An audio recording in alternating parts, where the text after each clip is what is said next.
Eric Coleman sat hunched over his desk in the dimly lit office, long after his colleagues had gone home. The neon glow of the New York City skyline seeped in through the blinds, casting striped shadows across a stack of case files. As one of Manhattan's most successful attorneys, Eric was no stranger to late nights and exhaustive evidence reviews. But tonight was different. Tonight, he wasn't just another lawyer poring over depositions. He was a husband about to uncover a chilling secret. A small surveillance video window played on his laptop screen, illuminating his face with a pale bluish light. It was footage from a high-end downtown restaurant, evidence he had obtained for a civil case involving a client's property dispute. The camera's angle caught a portion of the dining room near the bar. Eric's client had claimed an incident in that restaurant affected a nearby lot, a detail trivial to most, but the footage could make or break the case. However, as Eric scrubbed through the time-stamped video, he froze at a scene that made his heart pound. There, in the grainy but unmistakable footage, was his wife, Amanda. She sat at a corner table, elegant in a black dress, her posture poised yet relaxed.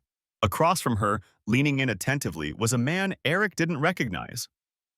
Amanda threw her head back lightly in laughter at something the man said. The camera had no audio, but Eric could imagine the low timbre of her laugh, a sound he thought he knew so well. Eric's brow furrowed, and he leaned closer to the screen.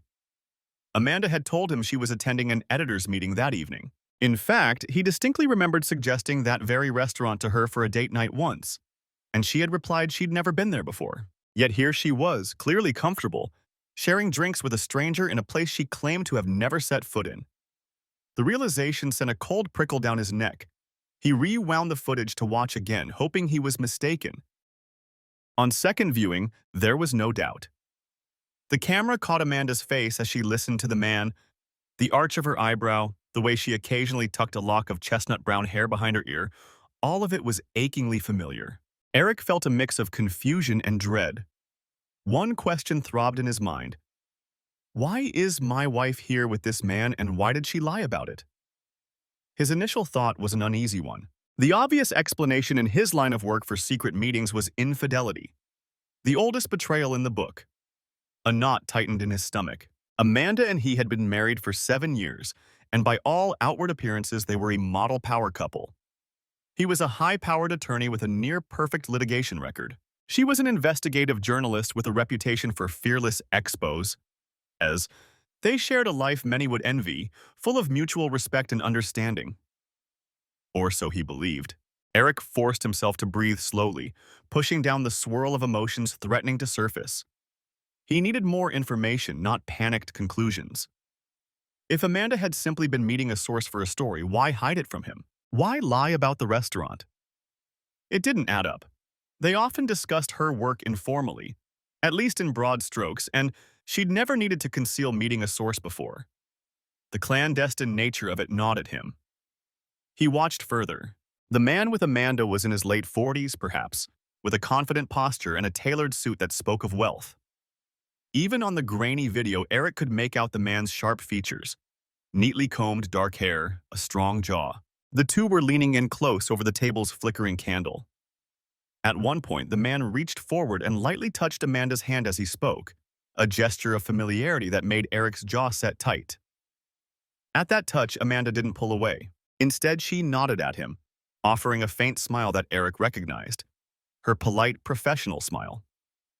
It was the smile she used in interviews or at networking events when trying to put someone at ease. Seeing it directed at this stranger filled Eric with an unexpected spark of jealousy and anger. He had never imagined Amanda capable of duplicity, but the evidence flickering on the screen suggested otherwise. The video ended shortly after the pair stood to leave. Eric's eyes narrowed as he watched the timestamp.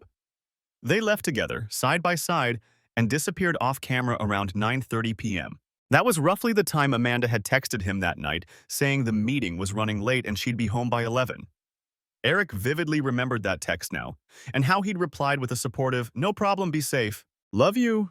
The memory made his chest ache. He sat back in his chair, the leather creaking under his weight. His mind raced with possibilities, each one worse than the last. If it was an affair, why with this man? And what about the investigation she had claimed to be working on at the time? Amanda had mentioned she was digging into a story about corporate lobbying and corruption in New York politics. Could the man in the video be connected to that story? Or was that merely a cover for something personal? A sense of dread mixed with his confusion. If Amanda was deceiving him about one aspect of her life, what else might she be hiding? Eric knew he had to tread carefully. Accusing his wife without evidence or context could destroy their marriage if he was wrong. And if he was right, things were about to get very dark and complicated. He closed the video file and copied it to a flash drive, his hands moving on autopilot. The weight of what he'd seen pressed on him, but the attorney in him took over. Evidence had to be preserved and analyzed, motives understood before any confrontation. For now, he would keep this discovery secret, just as Amanda had kept her secret from him. Eric powered down his laptop, the screen going black and leaving him in semi-darkness save for the city lights outside. He ran a hand through his sandy blonde hair and exhaled slowly. A solitary decision crystallized in his mind as he gazed out at the glittering Manhattan skyline. He needed to find out who that man was and what exactly was going on, quietly and methodically. In that moment, Eric felt the first tendrils of a plan coiling in his thoughts. Like any good detective or lawyer preparing a case, he would gather information and build the truth piece by piece. This wasn't just about jealousy or betrayal. Something about the secrecy hinted at a larger deception. And if there was one thing Eric Coleman could not stand, it was being deceived, whether in the courtroom or in his own home. With resolve hardening inside him, Eric grabbed his coat and the flash drive. The midnight air in the hallway outside his office felt cool on his face, but his blood was running hot. By the time he stepped out onto the nearly deserted sidewalk, he had committed to his course. He would uncover the truth behind this secret signal fate had given him, the brief glimpse of Amanda's hidden life, no matter where it led. Little did he know, the path ahead would force him into the shadows of deception and danger, testing every bond of trust and every principle he held dear. Chapter 2. Hidden Connection.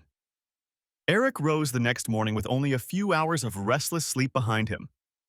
Amanda was already up and dressed, bustling around their modern loft's kitchen with a pot of coffee. She greeted him with her usual warm smile, the kind that crinkled the corners of her hazel eyes. This morning, though, Eric couldn't help but scrutinize that smile, searching for any hint of the duplicity he'd witnessed on the surveillance footage.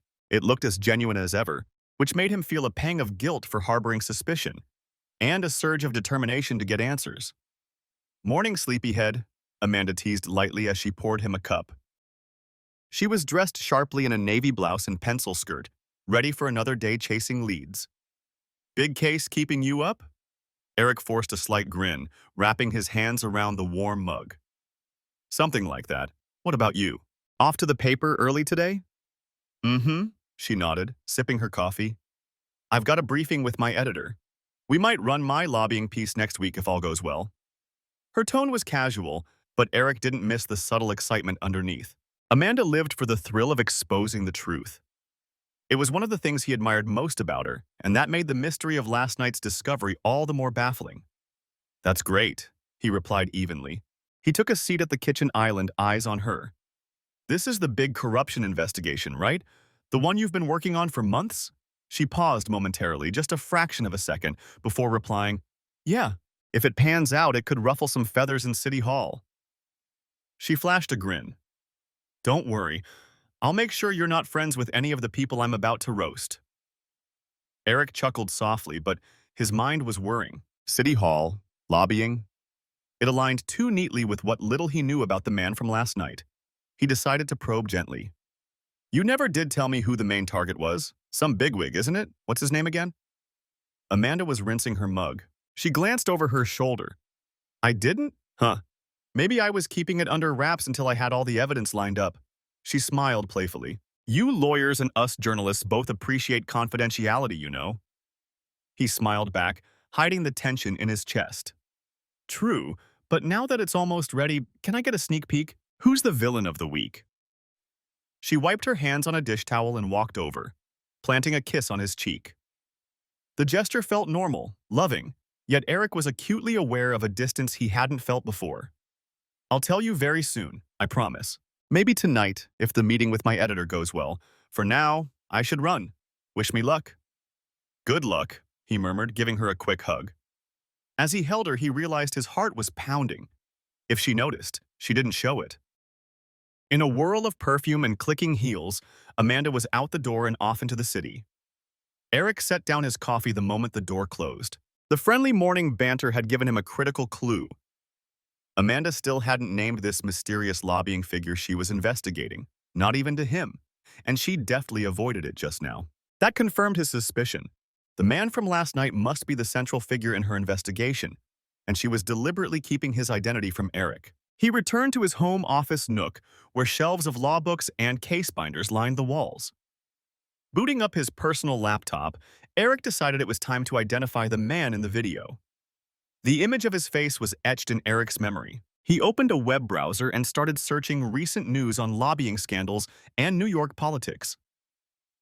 If this man was significant enough to be a target of Amanda's story, perhaps his name had surfaced before. It didn't take long for a likely candidate to appear. A headline from a few months ago in a political blog caught Eric's eye. Shadowy lobbyist Jack Winter in hot water over ethics probe? He clicked it and read quickly. Jack Winter, a well-connected lobbyist known for his influence peddling, now suspected of bribing a state assemblyman. The blog mentioned that investigative journalists were sniffing around his activities, though no major outlet had broken a story yet. A photo accompanied the piece. Staring back at Eric was the same man from the restaurant footage, a bit more posed and formal in the photo, but unquestionably him. Jack Winter, mid-40s, expensive suit, a smile that didn't reach his eyes. The article recounted rumors of Jack's involvement in steering government contracts and greasing the wheels for corporate clients. Eric's pulse quickened. Now the pieces fit. Amanda's secret source, the man she met, was Jack Winter, the very subject of her investigation. But why in a restaurant, off the record, and why the secrecy from him unless something irregular was afoot? Journalists do meet sources quietly, he reasoned, but they usually don't lie to their spouses about it unless there's more to the story. He dug deeper, printing out what information he could find on Jack Winter. As he read through another article, the picture of Jack that emerged was concerning. Jack was described as a professional fixer and lobbyist with a talent for skirting the line of legality. He had friends in high places, city council members, CEOs, even a congressman or two. More troubling, there were whispers that Jack wasn't above intimidation. One piece mentioned an anonymous source who felt threatened after attempting to expose Jack's dealings. Eric rubbed his chin, a habit of his when deeply considering something. Could Amanda have gotten entangled with someone dangerous? If Jack realized she was investigating him, he might have tried to charm her or scare her off, depending on his style. Last night's footage suggested charm, a cozy dinner, pleasant conversation. Was she playing along to get info, or was she truly swept into his orbit? Each possibility was as unsettling as the next. To get a clearer picture, Eric decided on a more direct approach. Leverage his own network. Over years of legal practice, he had cultivated a few contacts in private investigation and law enforcement. If Jack Winter was a known figure, someone in those circles might have intel. He picked up his phone and called an old friend, Mark, a tech-savvy investigator who had helped him on a case once. After a brief exchange of pleasantries, Eric lowered his voice. Mark, I need a discreet favor. Can you run a facial recognition or something on a still if I send it to you? Identify a person. Mark chuckled on the other end. Straight to business, I see. Sure, send it over. I have some tools. Who's the mystery man? If you don't mind me asking, Eric hesitated. I have a guess already. It might be Jack Winter. There was a low whistle from Mark. The lobbyist? You keeping interesting company these days, Eric? Not exactly, Eric said dryly. It's related to something my wife is working on. I just need confirmation that it's him and any background you can pull up quietly. I'd owe you. Mark agreed, and Eric emailed him a cropped still image from the footage that clearly showed Jack's face. While he waited for Mark's results, Eric felt an anxious energy course through him. Typically, he was methodical and patient, qualities that made him a formidable attorney. But this situation was personal, and that made it harder to stay objective. By early afternoon, as Eric sat in his law firm's downtown office pretending to draft motions, his phone buzzed with a text from Mark. It's Jack Winter, all right. Not much more I can tell you that you probably can't find online. Be careful. He's got a reputation. Want details later? Eric texted back. Call tonight. using personal cell. He didn't want any calls about this on his office line where colleagues might overhear. Slipping the phone away, he exhaled. The unknown man from the video now had a name and a history. Jack Winter was indeed the hidden connection between Amanda's professional life and the secret meeting he'd discovered. The question remained, what exactly was the nature of their relationship? That evening, Eric arrived home before Amanda. He paced the living room of their chic apartment, mind racing over how to gather more information without tipping her off. He realized he'd have to shadow her activities more closely. It was a distasteful notion, effectively spying on his wife. But every instinct told him something was wrong here. When Amanda came home, she was buzzing with apparent good news. "The meeting went great," she announced, shrugging off her coat. "Editor loves where the piece is headed. They're giving me more resources to dig even deeper." She looked happier than he'd seen her in weeks. "That's amazing," Eric said, managing a proud smile. He moved to hug her, and she melted into his arms with genuine warmth. For a moment, he wished he could forget that damning video and enjoy this marital closeness. But over her shoulder, his gaze drifted to her handbag where he caught a glimpse of a small notebook poking out, likely her reporter's notebook filled with secrets. He shut his eyes, holding her a little tighter, torn by love and distrust.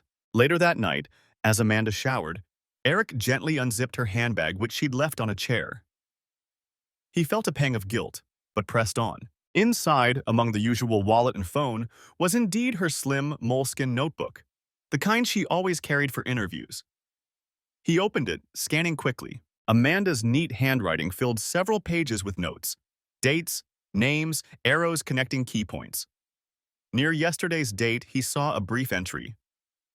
JW, dinner at Luna Blue, promised info on senator's aide? Follow-up. The next line, need leverage on JW before publishing, trust but verify. Eric's hands trembled slightly. Luna Blue was the restaurant from the footage. She had indeed met Jack for information, it seemed. But the words, need leverage on JW and trust but verify, implied a cautious, almost manipulative approach from her. She wasn't simply gathering info. She was strategizing around this Jack Winter. He quickly returned the notebook as it was and closed her bag. Back in the bedroom, Amanda was toweling off, oblivious to his internal turmoil.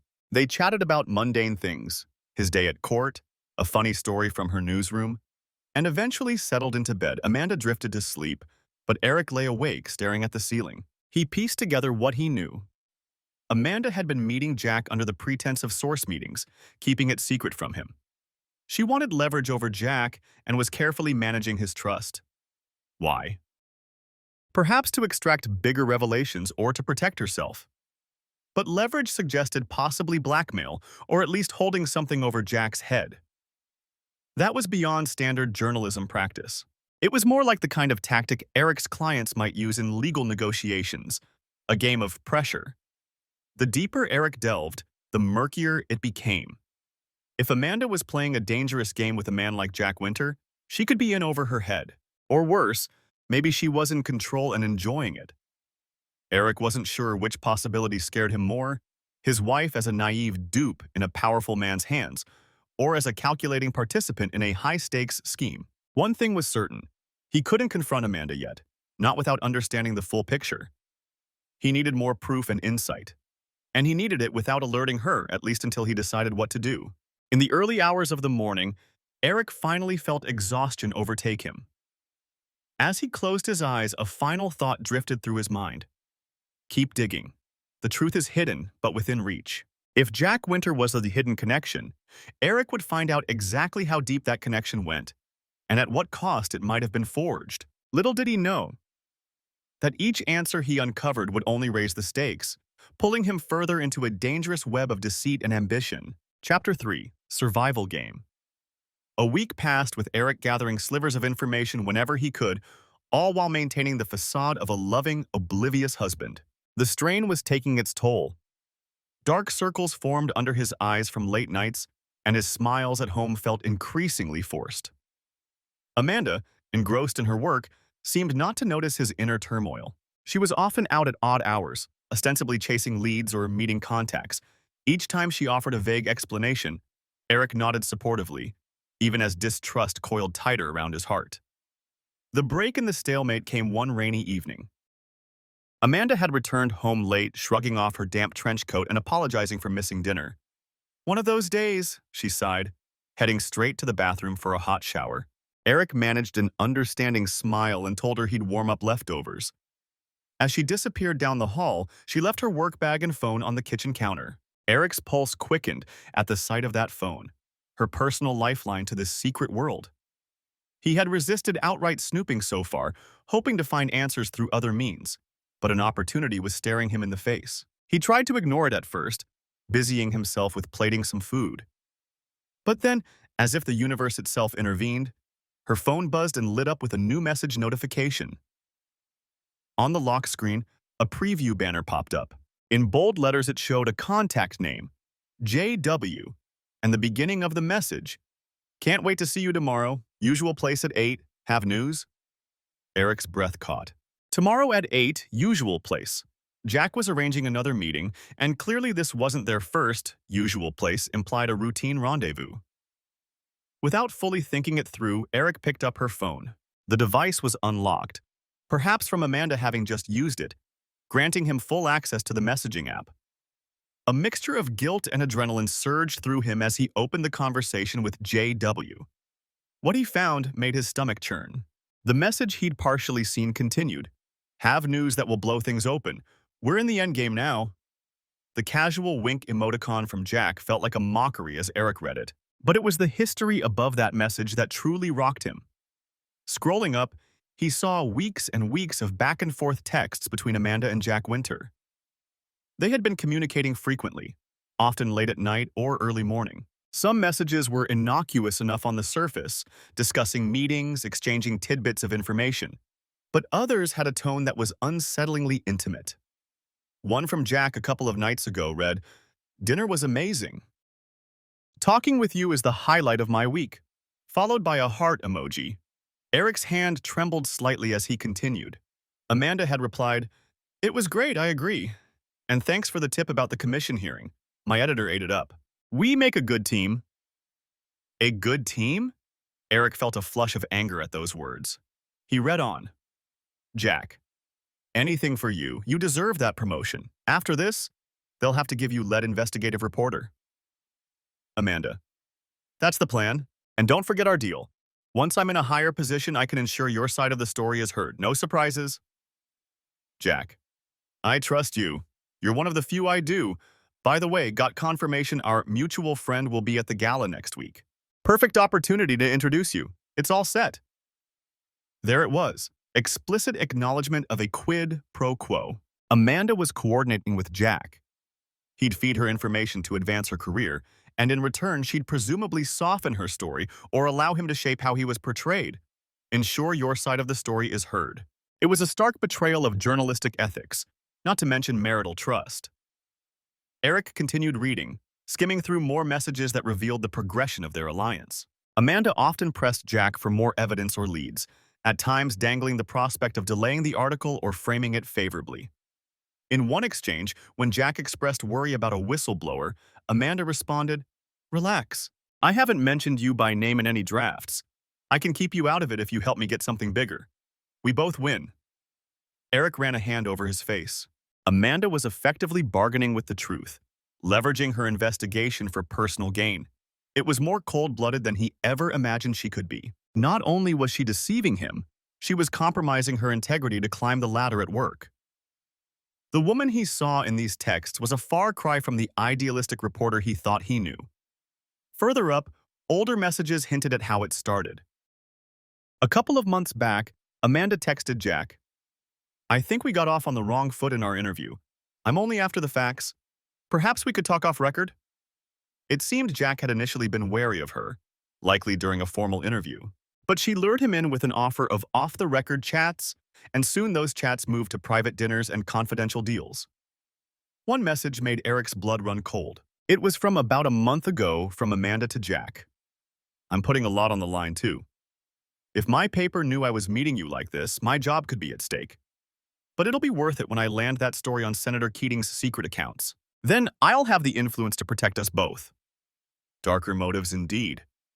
Amanda was fully conscious of her betrayal, of journalistic standards, and of her employer's trust, and she justified it as a means to an end. She even hinted at protecting Jack, protect us both, once she had more clout. Eric felt a mix of disgust and disbelief. It was as if he were reading messages from a stranger wearing his wife's name. He scrolled back to the latest messages. Jack's endgame text implied their scheme was reaching a climax. The mention of a gala and a mutual friend suggested a major development was imminent, likely a meeting with some powerful figure that Jack was setting up for her. Eric's mind spun. Amanda wasn't just two-timing him emotionally, she was enmeshed in a dangerous game of ambition. If this blew up, it could ruin careers, including hers, and possibly lead to criminal implications if there were bribery or cover-ups involved. She seemed confident she could manage it, but Eric saw the peril clearly. A sound from down the hall, the shower turning off, jolted him from his thoughts. In a split second, he tapped the phone screen off and gently placed it exactly where it had been on the counter. Heart-thudding, he moved to the stove to stir the reheating soup, trying to appear casual. Amanda emerged a few minutes later in sweatpants and a t-shirt, hair wrapped in a towel. Smells good," she said, peeking over his shoulder at the pot of soup. "Almost ready," Eric replied, marveling at how steady his voice sounded despite the storm inside him. He ladled the soup into bowls, and they sat down to eat together. She talked about an amusing typo in tomorrow's headlines, and he nodded and offered smiles in the right places. His outward calm was a mask. Beneath it, anger and hurt simmered. That night, after Amanda fell asleep, Eric lay awake with his mind racing.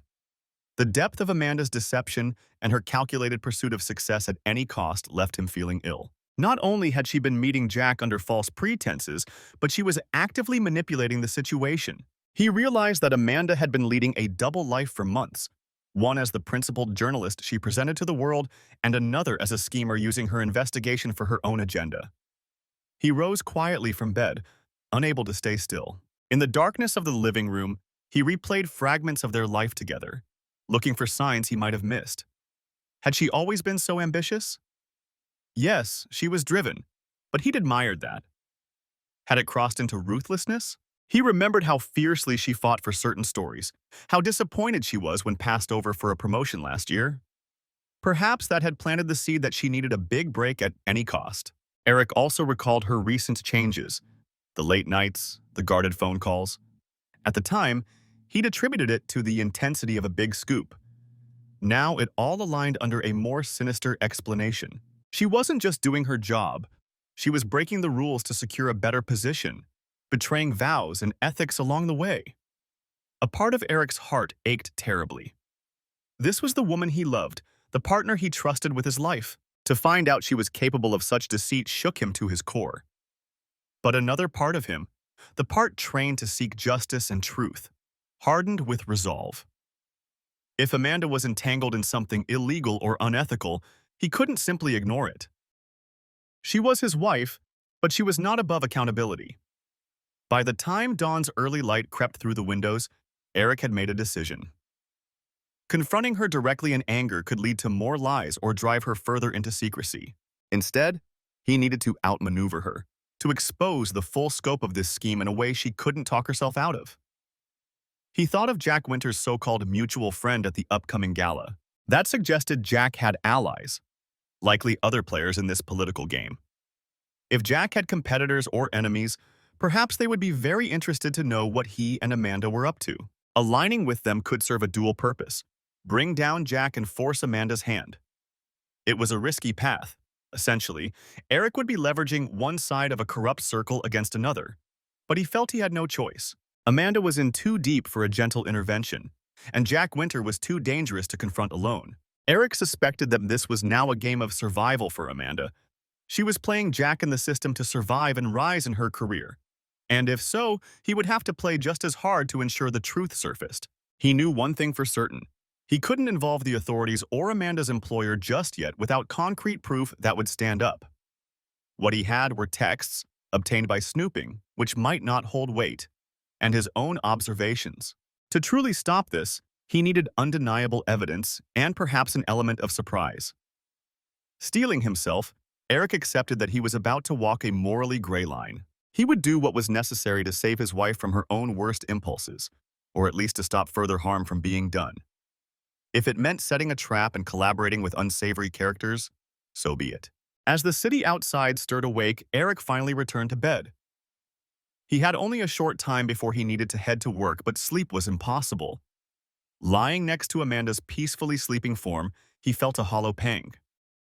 He still loved her, that was the tragic truth, but he could not let love blind him, not when she was driving them both toward a precipice.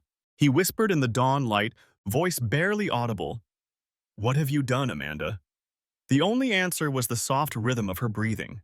In that silence, Eric vowed to himself, he would uncover everything, and he would find a way to bring this double life crashing down. One way or another, the charade would end, and neither of them might be the same when it was over. Chapter 4. Double Trap.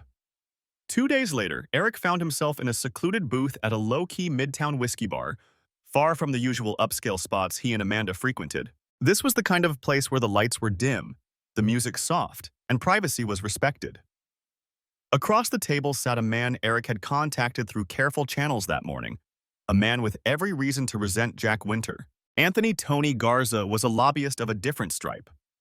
In his late 50s, with a thick mustache and a stocky build, Tony represented a consortium of smaller businesses in the city. A few years back, his client had lost a lucrative city contract for public transit tech to a rival company rumored to have benefited from Jack Winter's behind-the-scenes maneuvering. Tony had never proven Jack's interference, but everyone in the industry knew Jack had outflanked him.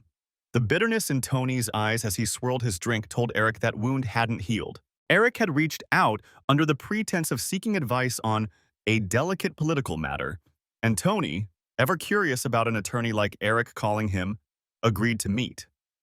Now, with a hushed tone, Eric laid out a sanitized version of the situation. He described a hypothetical, a journalist working with Jack to manipulate a story, Jack's likely corruption, and a big upcoming event where something might go down. He implied that he had access to inside information that could bring Jack down, but needed help. Tony listened, fingers drumming on his glass. "You're saying you have evidence Jack Winter is greasing palms and using a reporter to do his PR cleanup, and you want to stop him publicly?" His skeptical tone indicated he found this scenario almost too good to be true. Eric chose his words carefully. "I have reason to believe Jack and this reporter are colluding to influence a narrative and cover up his bribery dealings. If true, it's only a matter of time before some pretty influential people get a free pass and the public gets duped. I can't let that happen." Tony raised an eyebrow. "Forgive me, Mr. Coleman, but why exactly is a high-profile attorney like you mixed up in this? Professional do-gooding?" Eric forced a thin smile. "Call it a personal stake. I don't like seeing corrupt players win by deceit, and I have ties to one of the parties involved." He wasn't about to air his marital laundry to Tony, but he needed to give enough. "Let's just say if this blows up later, it could hurt a lot of people I care about. I'd rather bring it to light the right way." Tony grunted, taking a sip. "All right, suppose I believe you. What is it you want from me? I know Jack has rivals and enemies. People like you who've lost out due to his methods. I suspect he has a plan in motion that involves a politician or official at a private event soon. If we can intercept or expose that plan, it might not only stop him but also publicly disgrace him and his accomplice." Eric swallowed the discomfort of labeling his wife an accomplice. "To do that, I may need resources or information beyond my reach. Maybe someone on the inside or leverage that you might have." Tony was silent for a long moment, eyes narrowed. The ice in his glass clinked softly as he swirled it. Finally, he spoke, voice low. "I do hear things, and I hate to admit it, but you're right. I wouldn't mind seeing Jack Winter taken down a peg.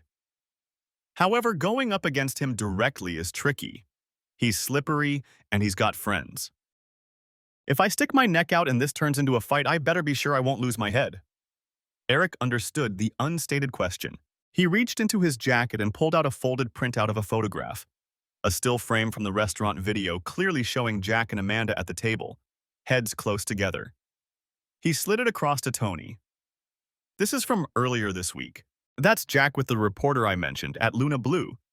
She's working on a piece about City Hall corruption supposedly, yet they're chummy. I also have communications between them indicating a deal. Trust me, it's real." Tony studied the photo. A slow smile spread on his face. Well, I'll be damned. That's the girl from the Herald, isn't it? Amanda Coleman. She wrote that expose on the Department of Buildings last year. Eric's stomach clenched. He hadn't expected Tony to recognize her so quickly.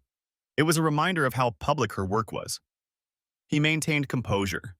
Yes, looks like she's gotten very close to her subject, closer than any journalist should. Tony tapped the photo. This alone in the right hands could cause a scandal, but I see your point. A single photo can be explained away. You want something indisputable, something that catches them in the act, red-handed. Exactly, Eric nodded. Something that forces all the dirty laundry out for everyone to see. Tony pursed his lips in thought. The event you're hinting at, I wonder, is it the New York Civic Association Gala next week? I heard chatter that Jack's been trying to arrange introductions there for a project he's working on. Eric's heart quickened. Civic Association Gala. That must be the elite party Amanda's texts alluded to, where a mutual friend would be. That's likely it. Who attends those galas? Politicians, donors, power brokers, it's a schmooze fest behind closed doors.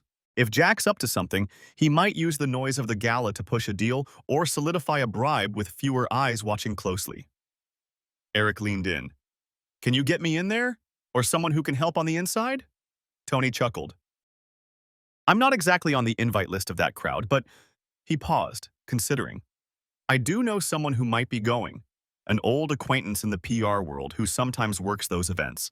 If Jack is introducing the reporter to a politician there, we could maybe arrange for an unexpected interruption, perhaps a confrontation or a reveal that puts them on the spot. Eric thought for a moment. If I could gather more concrete evidence before then, say a record of Jack offering a bribe or Amanda agreeing to conceal one, would you be able to help broadcast it at the gala? Tony's eyes gleamed at the prospect. Oh, I'm sure the press would love a juicy scandal at a fancy party. If you've got something solid, I can see that it falls into the right hands at the right time. The key is timing and proof. Eric realized this alliance was his best shot. But he also knew involving Tony, and by extension possibly others, meant spinning a web that could get out of hand. Still, he nodded. All right, I'll work on getting that evidence. In the meantime, can you quietly find out any more details about Jack's plans for that night? Who his targets are, who he's meeting? Tony smirked. I'll ask around, discreetly. If he's lining up a big play, some of my sources in City Hall might have heard whispers. They exchanged contact information using secure channels. As Eric stood to leave, Tony put a hand on his arm. One last thing, Coleman. You're doing this for personal reasons, that's clear. If push comes to shove, are you prepared to throw that lady to the wolves along with Jack? The fallout won't be pretty. Careers will end.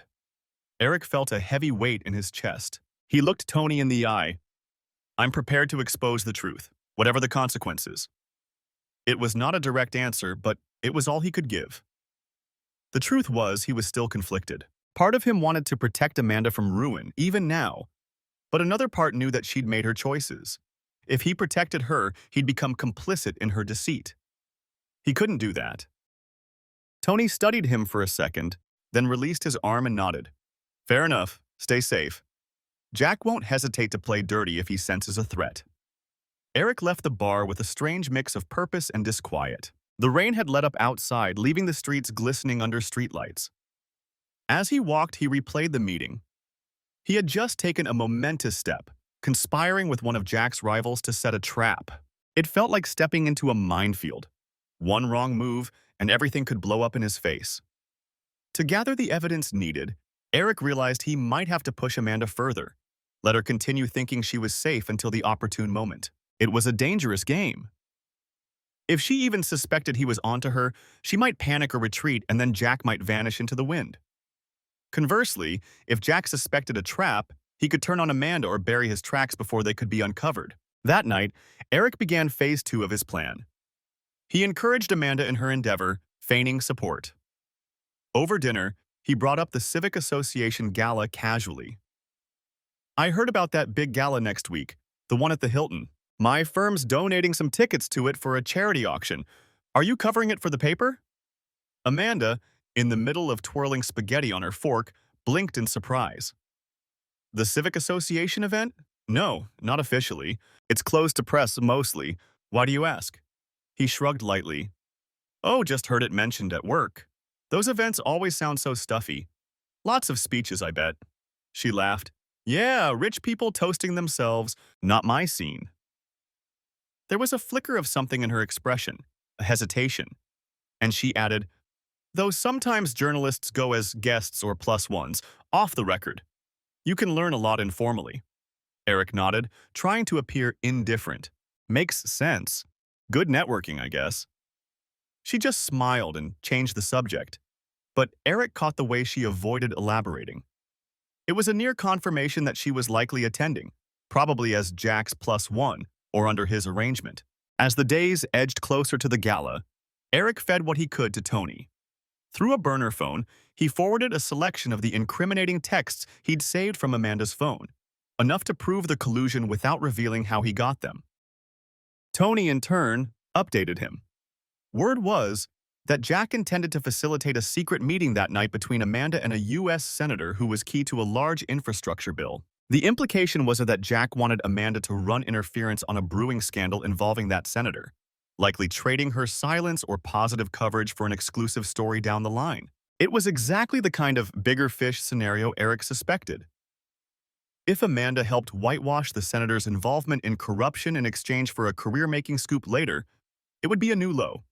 The plan for the gala was shaping up. Tony's contact would ensure a trusted journalist or two got tipped off to be nearby when the reveal happened. Tony himself had managed to secure a staff credential through his PR friend. He could be present incognito. Eric would attend as well. Tony managed to wrangle an extra event service pass for him. Under a false name, they would effectively stage a very public expose. To maximize impact, Eric decided to hit them on multiple fronts. He prepared dossiers, copies of the text messages, the surveillance photo, and a brief outline of Jack's known bribery attempts, some of which Tony helped compile from old rumors and reports. These he planned to slip to a prominent columnist attending the gala, once things went down. Additionally, Tony arranged for an audio system test at a crucial moment, hinting they might even broadcast something if needed to catch everyone's attention. Each move had to be timed. They'd give Jack and Amanda just enough rope at the gala, let them feel secure until the key moment, possibly mid-evening when Jack would make introductions. Then, the trap would spring. Evidence unveiled, accusations made in front of the very elite whose opinions mattered most to both Jack and Amanda's futures. Standing in his study the night before the event, Eric looked at the materials laid out on his desk. This was all the ammunition to end the charade. He ran a hand over his face, exhaustion and anticipation battling within him. On a shelf was a framed photo of him and Amanda from happier times, a beach vacation years ago. They looked carefree, in love. He had to turn it face down. It was too painful to see that now. He reminded himself why he was doing this. Amanda had to be stopped before she crossed a line that couldn't be uncrossed, and Jack Winter needed to be exposed for the predator he was. It was a double trap, one that would ensnare both Jack and Amanda in the consequences of their own schemes. Eric only hoped that in trying to spring it, he wouldn't lose the remaining pieces of his heart in the process. Tomorrow night, the final moves would be played in this dangerous game.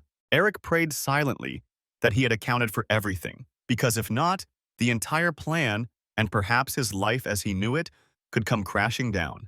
Little did he realize that fate had one more complication to throw into the mix, in the form of an unexpected ally waiting in the wings. Chapter 5. Unexpected Ally.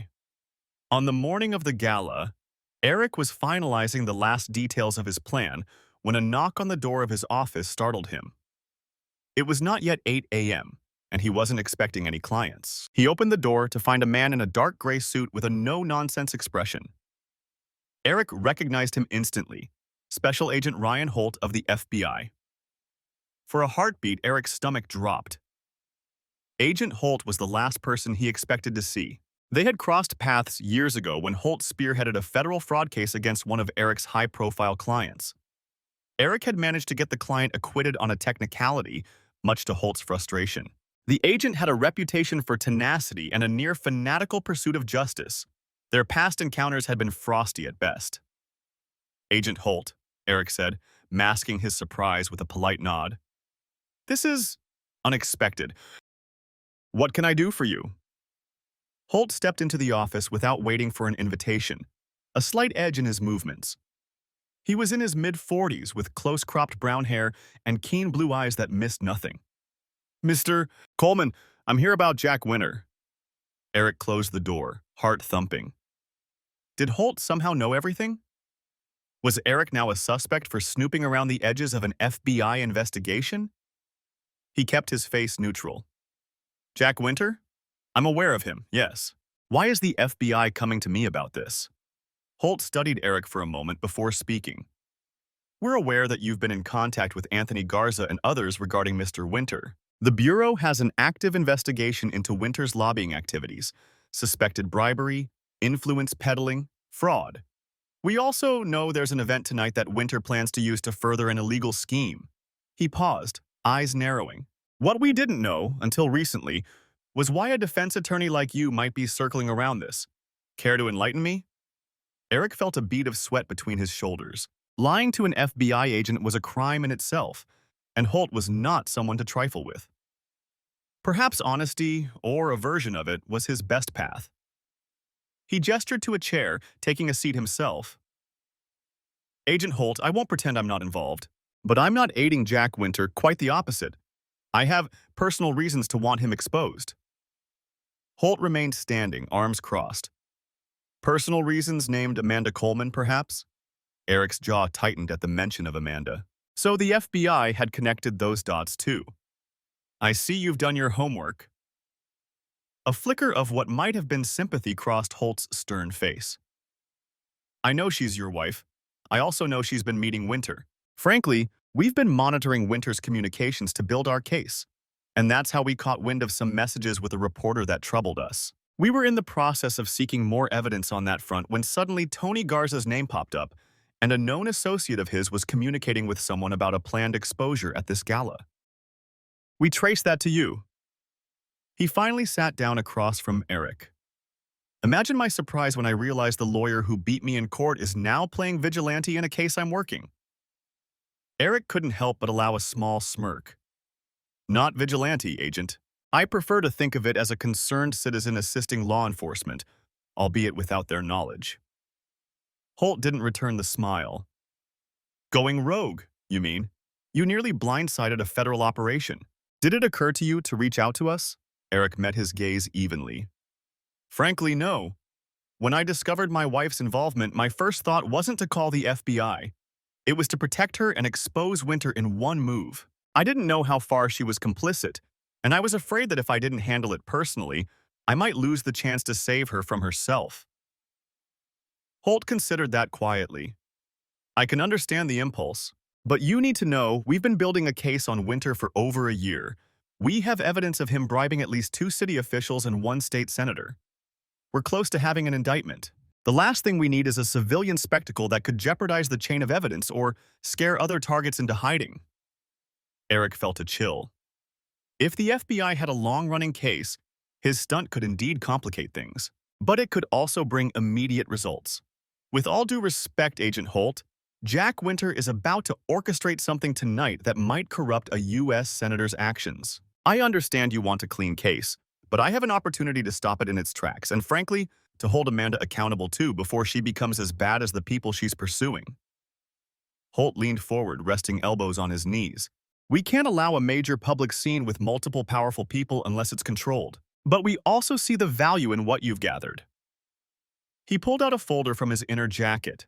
Inside, Eric glimpsed copies of the same texts and photos he had given Tony. Holt tapped them. These make for compelling evidence of journalistic misconduct and possibly conspiracy to obstruct justice. However, admissibility could be an issue if not obtained properly. That's a worry for later, though. Eric pressed, So what are you suggesting, Agent?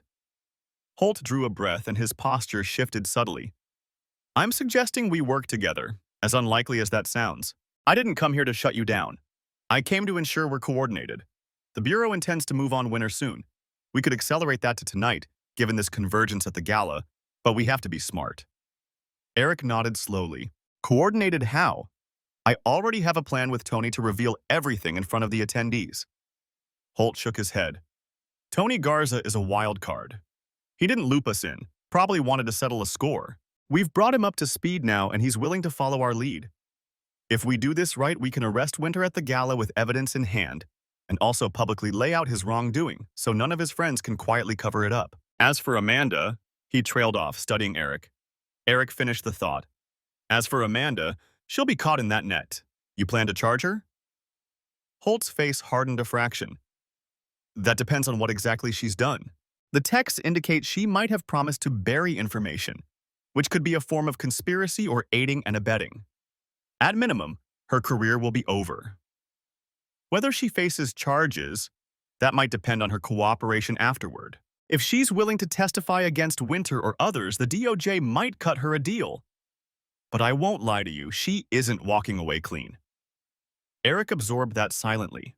The notion of Amanda in handcuffs stung despite everything. He realized, bitterly, that a part of him had hoped to handle this privately and maybe shield her from legal consequences, even if not professional ones. Now that the FBI was involved, that was out of his hands. Seeing his expression, Holt added in a slightly gentler tone, I know this is hard, Coleman. I'm not here to twist the knife. But your wife made her choices.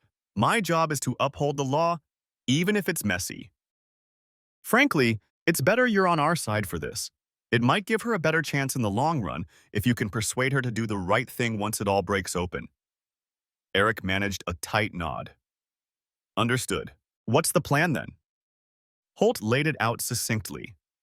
He and a small team of agents would be undercover at the gala, some as catering staff, some as security. They'd have recording devices to capture any incriminating conversations. The goal was to catch Jack offering a bribe to the senator, or vice versa, with Amanda present, which would solidify the case. Eric's role, since he had access via Tony's arrangements, would be to subtly encourage that discussion, or at least keep Jack and the senator from getting spooked until agents were in position. Essentially, Eric and Tony would still initiate the confrontation, but with the FBI backing them up. Holt continued, when the moment comes, we'll step in and identify ourselves. We'll take Jack into custody.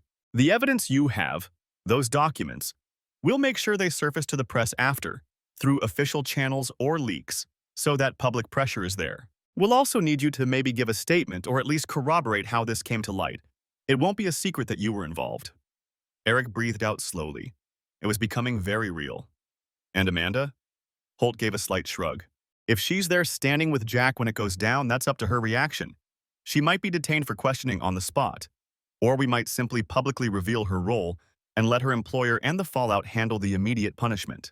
We can pick her up later if needed. That part will play by ear based on how she behaves. Eric realized Holt was trying to give him a small concession, not parading Amanda out in cuffs unless absolutely necessary. He appreciated that, even if it was cold comfort. They stood up, agreement reached.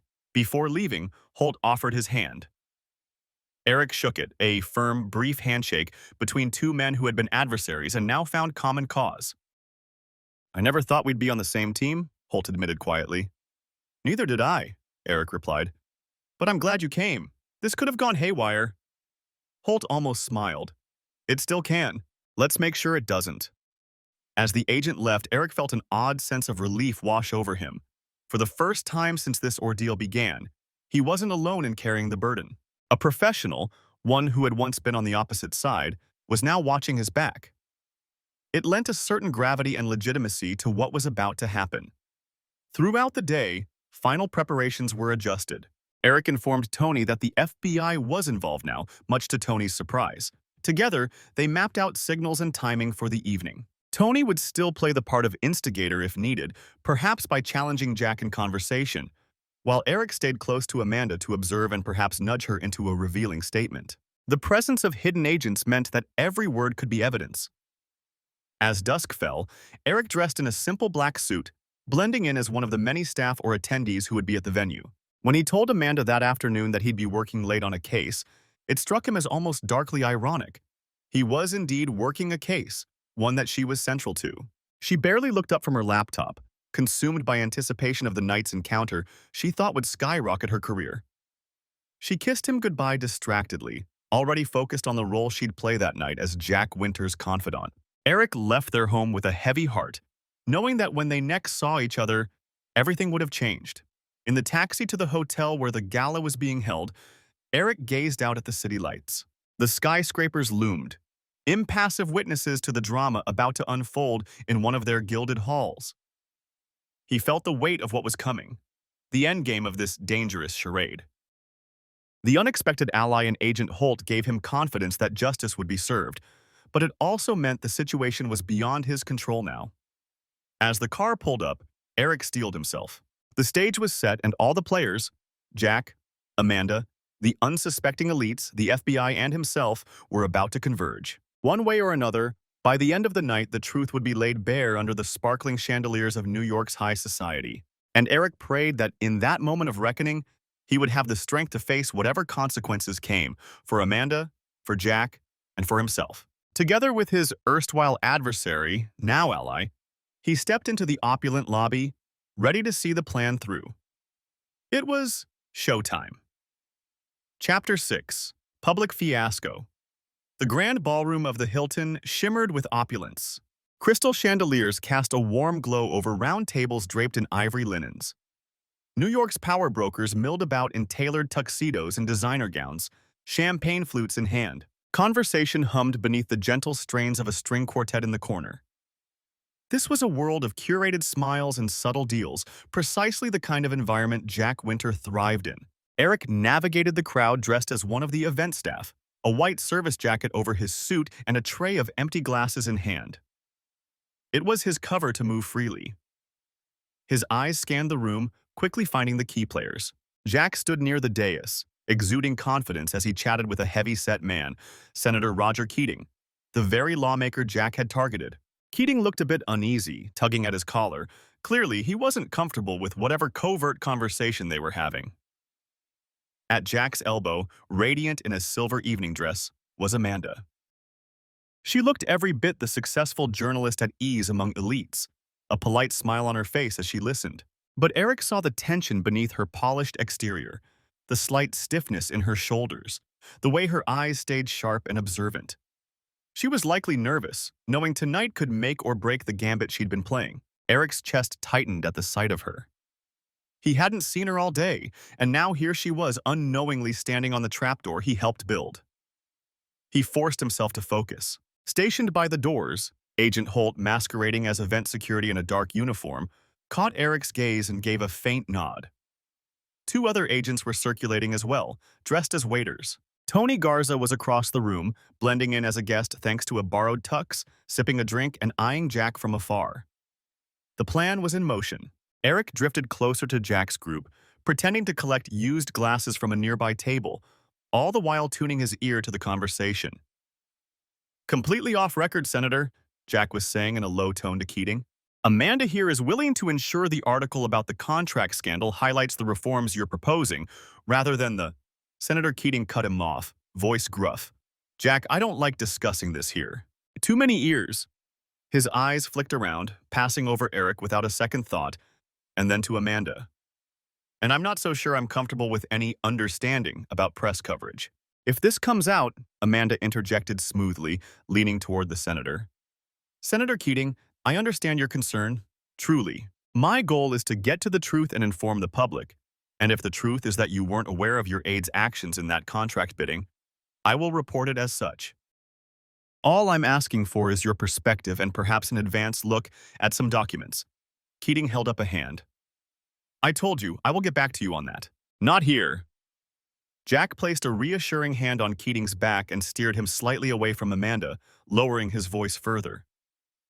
Eric inched closer, pretended to adjust a tablecloth on the pretense of his staff role. "Roger, relax," Jack murmured to the senator, using his first name. "Amanda is on our side. You help her with her story, she ensures it frames you well. Quid pro quo, like we discussed. She's kept her end, holding off publishing anything. Now we need your part." Keating's face flushed red above his starched collar. "Damn it, Jack, I never asked you to do that. If the media has dirt on me, I can't be seen bargaining over it. This is—" He stopped as Tony Garza suddenly stepped up to the group with an ingratiating smile. "Jack Winter, as I live and breathe," Tony said, loud enough to turn heads nearby. "Senator Keating, a pleasure to see you." Tony's arrival was slightly ahead of schedule. He must have sensed the conversation going awry and moved to pin them down publicly. Jack stiffened, surprise flashing across his face before he donned a thin smile. "Tony, This is a private discussion, he said pointedly. Amanda looked at Tony in confusion, not recognizing him. Tony ignored Jack and extended a hand to the senator. I was hoping to speak with you tonight, Senator. I'm Tony Garza. We have a mutual acquaintance in the state assembly. The lie rolled off Tony's tongue smoothly as he inserted himself. Keating, grateful for an excuse to exit the uncomfortable negotiation, shook Tony's hand readily. Jack's jaw clenched. Tony, another time. The senator and I were in the middle of— Oh, I'm sure the senator could use a break from heavy topics, Tony chuckled. He promptly signaled a waiter, one of the undercover agents, for another round of drinks. These events can be so tedious without a little refreshment, don't you think? Keating seized the chance. Yes, a drink sounds good. He cast a brief, guilty glance at Jack and Amanda. Jack, we'll talk later. And like that, the senator stepped away a few paces with Tony, who engaged him in small talk. Jack's easy mark was slipping out of reach. Jack turned to Amanda, irritation evident in the tight line of his mouth. Eric hovered 2 steps away, placing empty glasses onto his tray slowly, heart pounding. He could see Holt across the room subtly touching his earpiece, likely instructing the team to be ready. This isn't good, Jack muttered to Amanda under his breath, unaware how well Eric could hear. Garza showing up means something's off. Did you tip anyone? Amanda frowned, whispering back, Of course not. Who even is that guy? Jack swore under his breath. A cockroach from the lobbying world? He shouldn't be here, unless someone sent him to poke around me. Amanda's eyes darted through the crowd nervously. You think this is a setup? Jack, you told me this would be smooth. Jack forced a smile at a curious couple walking past, then murmured, Just stick to the plan. I'll get Keating back, and you'll get your story. Garza can't prove anything. He straightened, preparing to reapproach the senator, when Tony's voice rang out in a jovial toast. To transparent governance, Tony declared, lifting his new drink, loud enough that several nearby guests chuckled or raised brows at the oddly specific toast. Keating gave a wan smile and clinked glasses. Tony wasn't just chatting, he was stirring the pot. Jack bristled. He stepped toward Tony. Tony, if you'll excuse us, the senator and I have some transparent business to finish. Tony looked at him with feigned surprise. Of course, Jack. By all means, be transparent. His eyes flicked to Amanda. Maybe you can even involve the press openly instead of these hush-hush corners. Ms. Coleman, isn't it? I've read your work. Amanda stiffened, clearly sensing hostility. Thank you, she said cautiously. Jack had had enough. All right, that's it. Before he could finish, another voice cut through the murmurs, clear and authoritative. Jack Winter, how about you involve all of us? Why not tell everyone here about the deal you've been brokering tonight? It was Eric. He hadn't planned to speak. The original idea was to let Tony or a journalist take point. But seeing Jack about to possibly yank the senator away, he knew the critical moment had come. He shed the pretense of the waiter role, stepping forward with head held high. All eyes turned to him, including Amanda's, which went wide with shock and confusion. Eric? She breathed, disbelief and dread crossing her face. Jack's face went pale, then flushed with anger. What is this? He hissed. You— Ladies and gentlemen, Eric raised his voice, addressing the room now with a litigator's projection. His heart hammered, but outwardly he appeared composed, resolute. I apologize for the interruption, but some things need to be brought into the open. Mr. Winter here has been negotiating a quid pro quo with Senator Keating, using an investigative journalist as leverage. A ripple of gasps and murmurs spread through the crowd. Some guests stood from their tables for a better view. The senator blustered, Now see here! But Tony gently put a hand on his shoulder, quietly advising him to stay back. Amanda looked as though the floor had dropped from under her. Eric, what are you doing? She cried, face betraying panic. She stepped toward him, but he held out a hand, as if physically holding her back with the distance between them. Jack recovered from his surprise quickly, seizing Amanda's arm. Don't listen to this nonsense, he barked to the room. This man has no standing here. Security! On cue, Holt and another agent, playing their role, stepped forward as if responding to Jack's call. Holt's voice was calm, but carried an undercurrent of authority. Mr. Winter, Senator, Ms. Coleman, if you'd all please remain where you are. Jack, thinking them ordinary security, snapped, Get this waiter out of here. He's making wild accusations and disturbing the event. Holt exchanged a glance with Eric, then revealed his badge with a flick of his wrist. I'm Special Agent Holt with the FBI. A collective hush fell, the gravity of the situation dawning on attendees. And Mr. Coleman's accusations are far from wild. We have reason to believe crimes are being discussed here tonight. Jack's grip on Amanda loosened. What? Amanda, did you know about this? He whispered harshly. Amanda was too stunned to reply. Her eyes were locked on Eric, a mixture of betrayal and devastation forming. One of the agents produced a small device, a recorder, and pressed play. Jack's earlier words with the senator emanated, a bit crackly but audible. Quid pro quo, like we discussed. She's kept her end. Ensure it frames you well. Jack's own voice, played back for all to hear, condemning him in plain terms. Murmurs turned into a roar of whispers around the room. Senator Keating went ashen. Good Lord, what have I gotten into? He mumbled. Jack lunged toward the agent with the recorder, desperation contorting his face. This is entrapment. Illegal recording. He didn't get far. Holt and the other agent swiftly moved to restrain him. Jack fought, knocking a chair over, sending diners scurrying back. In the scuffle, Holt pinned Jack's arm behind him and pressed him face first against the linen-covered table. Jack Winter, you are under arrest for bribery and conspiracy to commit honest services fraud, Holt said firmly, snapping handcuffs around Jack's wrists. A collective gasp and a few screams echoed as guests backed away from the unfolding arrest. Flashbulbs suddenly popped. One of Tony's right hands turned out to be a blogger with a camera, capturing everything. This was indeed a fiasco, a very public one. Amanda stood frozen in place, a statue of shock. In the chaos, her gaze flitted between Jack being hauled upright in cuffs and Eric, who now approached her slowly. Tears brimmed in her eyes as reality set in. Around them, the gala had descended into an uproar. Shocked dignitaries murmuring, some slipping out quickly to avoid being associated, journalists, invited or not, calling editors, and FBI agents securing evidence and shepherding the senator aside for a private word. Eric felt an ache in his chest at the sight of Amanda's anguish, but he steeled himself. This needed to be done. He addressed her in a voice that only she could hear amidst the commotion. Amanda, it's over. I'm sorry. She drew in a sharp breath, a tear rolling down her cheek, smudging her impeccable makeup. How could you? She whispered, voice trembling. You did this? You set me up? There was not just hurt in her tone, but a hint of anger, even hatred. His face tightened with pain. You set yourself up. I had to stop it before it went further. Before she could respond, a pair of her colleagues, fellow journalists who had been at the periphery, stepped forward, their faces a mix of pity and reproach. Amanda, what is he saying? Tell us it isn't true, one asked, though the evidence was plain. She opened her mouth, but no words came out. What defense was there? The proof of her collusion was out in the open now. More flashes as photographers, some likely from tabloids who had sneaked in or press now allowed in by FBI, captured her silent, tear-streaked face beside her handcuffed co-conspirator. Tony, ever dramatic, raised his voice to punctuate the scene, addressing the room at large, and thus the mighty Jack Winter falls, and with him those who traded truth for favors. It was florid but effective. Amanda flinched as if struck.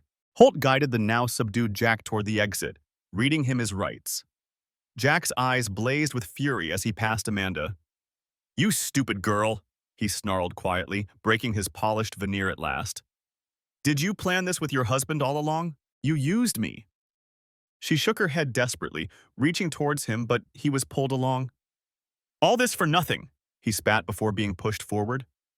In seconds he was gone, escorted out into the lobby and into FBI custody. Agent Holt paused briefly as he passed Eric and Amanda. He gave Eric a firm nod of affirmation, then looked at Amanda. There was a glint of recognition, perhaps empathy, as she stood trembling. But duty called. He moved on, directing agents to secure any evidence left behind. Now, Amanda was left standing amid a semicircle of onlookers, some horrified, some gawking at the scandal. Her strength seemed to give out. She swayed on her feet. Eric instinctively caught her by the arm, steadying her. She yanked herself away from his touch, finding some reserve of pride. With a choked sob, she fled, pushing past the crowd and out the side door of the ballroom into a hallway. Eric hesitated, then followed her at a distance. In the corridor, away from the crowd, he saw her leaning against a wall, sobbing softly into her hands. The image pierced him. This wasn't some scheming stranger. This was the woman he'd loved, broken and humiliated. He approached slowly. Amanda, she looked up, and her eyes were fierce through the tears. Don't you dare! Her voice shook. My career, my reputation. You destroyed me, Eric. He felt tears of his own threatening. You destroyed it by what you did. I wanted to prevent worse, to stop you from... He trailed off, noticing a few guests and hotel staff in the hallway watching. This wasn't the place for a private reckoning. Amanda wiped her face with a trembling hand, smearing mascara. I have nothing now, she said in a cracked whisper. Are you happy? You got him, and you got me. Eric opened his mouth, but no response came. Was he happy? He felt only a hollow sorrow. Before he could formulate words, two of Amanda's colleagues emerged, cautiously calling her name. And behind them, the editor of her newspaper, apparently he had been present as a guest, approached with a stony face. Amanda straightened, trying to regain composure in front of her boss. We'll talk later, the editor said coldly, not meeting her eyes fully. For now, I suggest you leave quietly. The implication was clear. Her employment was in dire question. Amanda nodded mutely, fresh shame coloring her cheeks. She glanced at Eric one last time, a mix of despair and reproach in her eyes, then pulled herself upright and walked down the hall. The editor and a friend followed to ensure she was okay, or perhaps to ensure she left. Eric stood there, hands limp at his sides, feeling utterly drained. In the span of minutes, Jack Winter's empire of influence had crumbled. Senator Keating's shady dealings were exposed to daylight, and Amanda's double life had come crashing down around her. Everything had happened as planned, a public fiasco of epic proportions. And yet, as Eric watched the woman he once believed he knew better than anyone retreat in disgrace, he felt no triumph, only a profound sense of loss. The truth was out, and justice, in some form, was served. But as he made his way through the neon-lit shadows, Eric couldn't shake the emptiness inside. In exposing Amanda's betrayal, he'd extinguished the light of the life they'd built together. And even in victory, he found himself utterly alone, one more ghost haunting the midnight streets of a city that had seen it all. Chapter 7. Denouement. The days following the gala passed in a blur of headlines and consequences. By morning, every major newspaper and cable news channel carried the story. Lobbyist arrested in corruption sting. Journalist implicated in scandal. Amanda's name was in virtually every report, her award-winning investigations now footnoted by her. Fall from grace. Jack Winter's arrest opened a floodgate. Other sources came forward, more officials confessed to avoid prosecution, and a swirl of indictments followed. The senator quietly announced he would not seek re-election, under investigation for ethics violations. Eric watched it all unfold from the sidelines, his own name surfacing in a few accounts as an attorney source who aided the investigation. He kept a low profile, declining to comment. It wasn't about him after all. It was about exposing the truth. But the truth had a bitter aftertaste. At the law firm, Eric found himself unable to concentrate on casework. The routine of contracts and court motions felt trivial now. He took a leave of absence, citing stress. In reality, he couldn't bear the sympathetic or curious looks from colleagues who had read about his wife in the papers. He heard whispers in the halls, speculation, pity, thinly veiled gossip. He realized then that his professional reputation might forever be tinged by association, despite his role in unmasking the scheme. One drizzly afternoon a week after the gala, Eric returned to the apartment he had shared with Amanda, now eerily quiet. Amanda had not been back since that night. She had stayed with a friend for a couple of days. Then, as he learned indirectly, left the city entirely. The Herald issued a brief statement that Amanda Coleman was no longer employed there. The journalism community, once her allies, universally condemned her breach of ethics. She had become, overnight, a pariah in her field. Eric stepped into the bedroom they once shared and found a half-empty closet. Amanda's clothes, at least most of them, were gone. Drawers stood half open, hastily emptied. On the bed was her press pass and a few stray copies of her past articles, things she likely deemed unnecessary for wherever she was headed. She hadn't told him her plans, but through a mutual acquaintance he heard she was going away to start over, somewhere quiet. The marriage, it seemed, was over in all but name now. He sat on the edge of the bed and noticed a folded piece of paper on the nightstand with his name scrawled in her handwriting. With a trembling hand, he picked it up and unfolded it. "Eric," it began, "I'm writing because I can't face you. Not after everything. I know you thought you were doing the right thing, and maybe you were. But it hurts me that you didn't come to me first, that you didn't give me a chance to explain or choose a different path. You were the person I trusted most, and you acted like I was just another criminal to be caught. I don't blame you for Jack. What I did with him was wrong, and I'll carry that shame. But I wish our story had ended differently. I'm leaving New York. There's nothing for me here now except ghosts of what I ruined. I'm sorry for the pain I caused you. I hope someday you can forgive me, and maybe forgive yourself too. Amanda." Eric closed his eyes, the letter sagging in his fingers. He felt numb. Perhaps he should feel anger at her attempt to shift blame onto him for not coming to her first, but he understood it sprang from her own pain. In truth, he had tried to save her, just not in the way she wanted. Could he have handled it differently? The question tormented him in the lonely hours of the night. He refolded the letter and slipped it into his pocket. Forgive himself, that was the crux of it. Intellectually, he knew exposing the scheme was necessary. Emotionally, he lived with a gnawing guilt. Not for Jack or any of the corrupt officials, they earned their fate, but for the personal betrayal he dealt to Amanda. He recalled the shattered look in her eyes in that ballroom and wondered if he'd ever lose that image. A week later, Amanda quietly filed for divorce through a lawyer, citing irreconcilable differences. Eric wasn't surprised when the papers arrived. He signed them with little fanfare, a profound sadness settling in his chest. 7 years of marriage concluded with ink on paper and a notary's seal. The final time he heard Amanda's voice was a brief, muted phone call regarding some belongings and formalities. She didn't say where she was and he didn't ask. At the end, there was a pause, and she said, "Goodbye, Eric," voice thick with unspoken emotions. He replied, "Goodbye, Amanda. Take care." The call ended, an era of his life ending with it. In the aftermath, Eric was a man unmoored. The city that had once been the arena of his triumphs now felt hollow.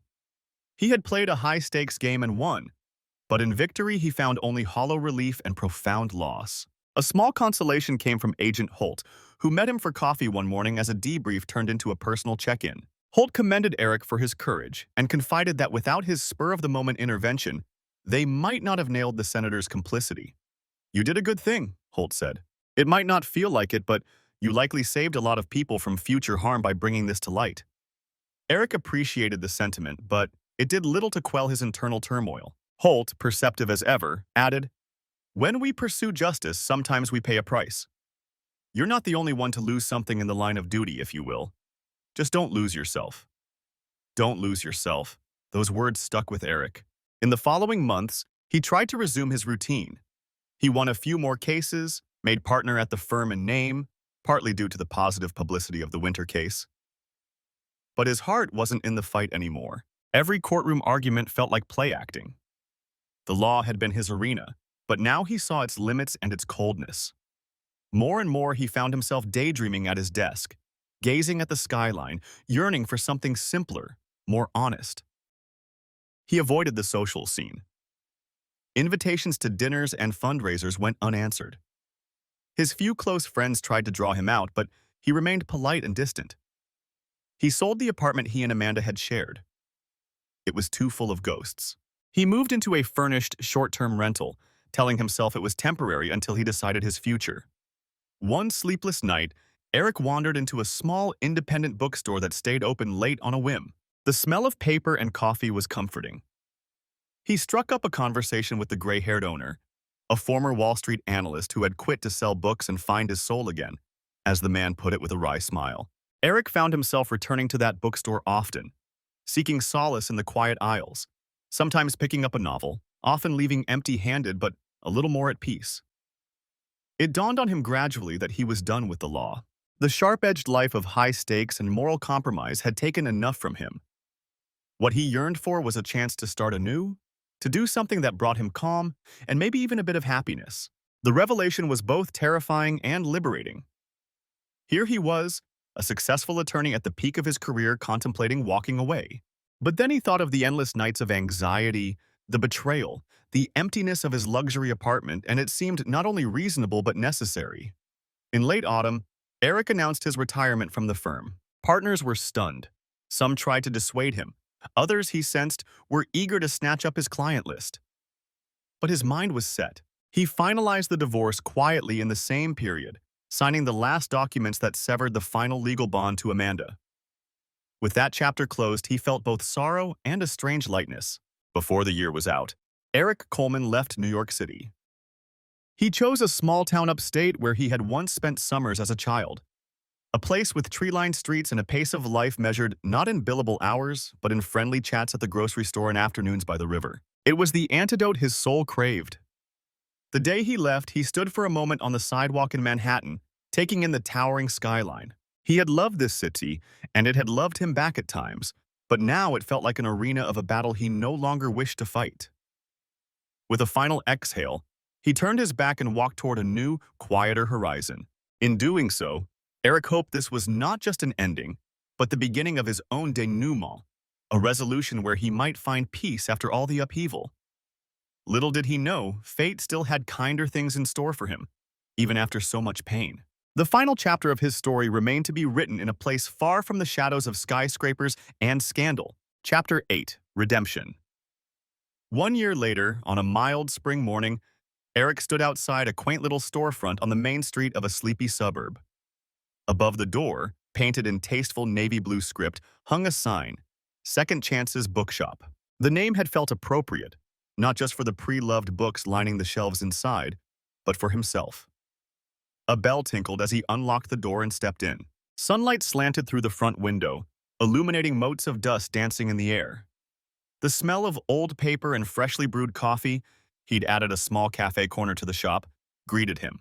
It was a far cry from the sterile gloss of skyscraper offices, and that suited Eric just fine. He moved through the familiar routine, flipping the open sign, tidying a display of new arrivals, checking the register. At 9 o'clock sharp, as predictably as sunrise, his first regular arrived, Mr. Thompson, a retired teacher who came in each morning to read the newspapers and discuss the latest novel he'd tackled. Eric welcomed him with a smile and the usual cup of dark roast, and they chatted softly about nothing in particular. It was peaceful, human, real. By midday, a few more customers wandered in, a young mother introducing her toddler to the joy of picture books, a teen looking for a fantasy series, an elderly couple browsing arm in arm. Eric helped each one with genuine pleasure. He had come to know many of them by name. In this small town, he was not the lawyer with a notorious wife, nor the architect of a scandal. He was simply the kind bookstore owner, part of the community. Around lunchtime, as he was stacking some books on a ladder, a warm voice called out from below, "Careful up there. If you fall, I'm not sure workers' comp covers overzealous booksellers." Eric laughed and climbed down, finding himself face to face with Laura, the woman who had become the unexpected light of his new life. Laura had been one of the first people he'd met in town, a local librarian who volunteered to help him organize the store's first book club meeting. She was a few years younger than Eric, with kind green eyes and a quick smile that reached them. "Don't worry," he replied gently. "I trust the town librarian to patch me up." She rolled her eyes with a grin. "We librarians have many talents, but medical training isn't one of them." Laura held out a brown paper bag. "I brought you lunch. Figured you might forget to eat." Eric's heart swelled with appreciation. Simple kindness, freely given, something he'd almost forgotten how to accept. "You're a lifesaver," he said, and meant it in more ways than one. They ate together behind the counter, sandwiches from the cafe down the street, chatting about the upcoming spring festival the town was hosting. Laura had a contagious excitement for the little things, the book parade for kids, the charity bake sale. Eric found himself looking forward to these humble events in a way he'd never anticipated. A year ago, he wouldn't have believed he could care about bake sales and parades. Now, they symbolized community, healing, and innocence, all the things he realized he'd been missing. As they finished lunch, a comfortable silence settled in. Laura studied him for a moment. "You seem happy," she said softly. Eric wiped his hands and considered. I think I am, he replied, sounding a bit surprised at hearing it aloud. She reached over and squeezed his hand. She knew enough of his past to understand the significance of that admission. When he first arrived in town, he was polite but guarded, a man carrying invisible wounds. Over months of friendship that had blossomed into romance, he'd gradually opened up about the divorce, the scandal, in broad strokes, not gory details. Laura never pried, never judged. She simply listened and offered empathy, reminding him that one chapter ending doesn't mean the story is over. With Laura's support, Eric had slowly forgiven himself and, even in quieter moments, felt a measure of understanding for Amanda. Time and distance had granted him perspective. Amanda had been consumed by her ambition and made terrible choices, but he hoped that somewhere she too was finding a way to start anew. In the back of his mind, he would always care for the girl he once loved, even if that part of his life was permanently closed. Any regrets? Laura asked gently, not for the first time. Eric thought about it. He had asked himself that question in the darkest nights. I regret the pain, he said honestly. I regret that things ended the way they did with her, but I don't regret doing the right thing, and I don't regret the path that led me here. Laura nodded, understanding. She leaned in and gave him a light kiss on the cheek. Good, because here is pretty nice. Yeah, he smiled, lacing his fingers with hers. It really is. In the afternoon, after Laura headed back to the library, Eric took a moment between customers to step outside. The street was quiet. Cherry blossoms were in bloom, petals drifting down to the sidewalk in the breeze. He inhaled the scent of spring, feeling more alive than he had in years. If someone had told him 2 years ago that he'd trade courtrooms for bookshelves, he would have laughed them out of the room. But now he saw that life had a way of leading you where you needed to be, even through fire. As he stood there, a memory floated up. Agent Holt's parting words to him once, "Don't lose yourself." Eric liked to think he hadn't lost himself after all. He had found himself in a simpler, truer existence. The scars from the past were still there, but they no longer defined him. They were like old, healed wounds, reminders of what he'd endured and lessons learned. A regular customer called out a greeting while walking by, and Eric waved back. Across the way, he saw Laura stepping out of the library on her break, catching his eye with a smile that made his heart quicken. In that moment, Eric felt something he hadn't truly felt in a long time: hope. He walked back inside the bookstore, the bell jingling softly above him. This was his little kingdom now, humble, honest, and peaceful. Surrounded by stories of all kinds, he was content writing his own next chapter, one day at a time. In the quiet of the afternoon, as sunlight slanted across the rows of books, Eric reflected on redemption.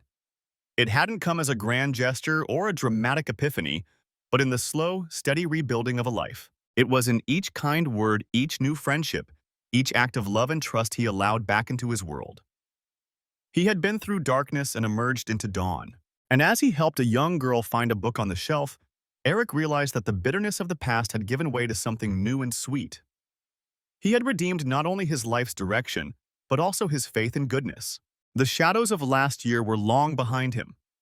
Ahead, the road was open and bathed in light, a journey he was ready to face with a healed heart and hopeful eyes. In the end, Eric found that redemption was not a destination but a journey, one he would gladly continue, one gentle day after another, in this quiet place that finally felt like home. The end. Thanks for watching. I hope you enjoyed it. So subscribe to my channel and watch the next video.